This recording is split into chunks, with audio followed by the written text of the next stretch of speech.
The next installment in my video lecture series in economics. And in this particular video lecture, I'm going to be taking a look at planned versus actual investment. And this is from my macroeconomic principles course. So we have a company, Cool Breeze Air Conditioning, and they planned on producing 110,000 air conditioning units in 2020. And of those 110,000 units they plan to produce, 5,000 units were to be added to inventory. These AC units sell for $500, which is constant over time. The firm builds a new plant for $12 million and purchases new machinery for $6 million in 2020. At the end of 2020, Cool Breeze Air Conditioning sold 100,000 units with 10,000 added to inventory. The question is, how much did Cool Breeze Air Conditioning plan on investing in 2020? Well, we could see that they were going to build a new plant for $12 million. They planned on purchasing new machinery for $6 million. And they planned on adding 5 million units to inventory, and those units sold for $500 a piece. So 5,000 times 500 is equal to $2.5 million.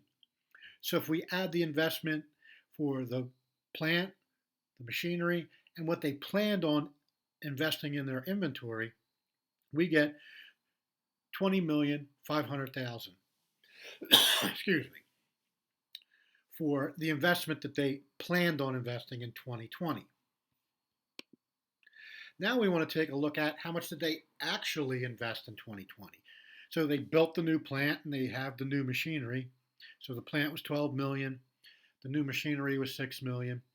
So what we want to know is, what did they actually invest in their inventory? So we can see here they actually added 10,000 units into inventory. They're $500 a piece. That's 5 million. So that gives us the actual investment made by Cool Breeze Air Conditioning in 2020 at a level of $23 million. So I think the issue that most students have with this is being able to identify what the investments were.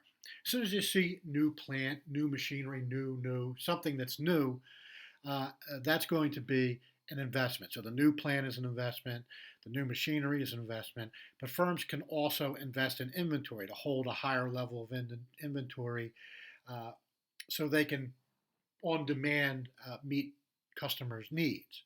So here they planned on adding 5,000 units to inventory. So that's the planned part of the investment. So the 5,000 units that they planned on adding to inventory times the price of that inventory, of that particular item, gives us the planned inventory investment. And if we add new plant, new machinery, and the planned inventory investment, that gives us the planned amount of investment for that particular year.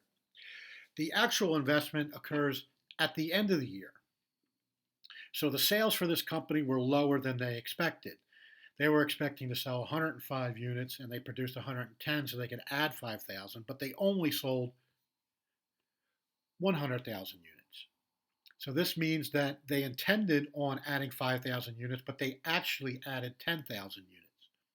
So their plan was to add 5,000 units to inventory, but sales were slow and they actually added more than they intended. So they added 10,000 units to the inventory. So the actual inventory is the actual investment in plant and machinery, plus what they actually invested in inventory. The 10,000 units that they actually added multiplied by the $500, that gives us 5,000. We add those numbers together and we get the actual investment of $23 million.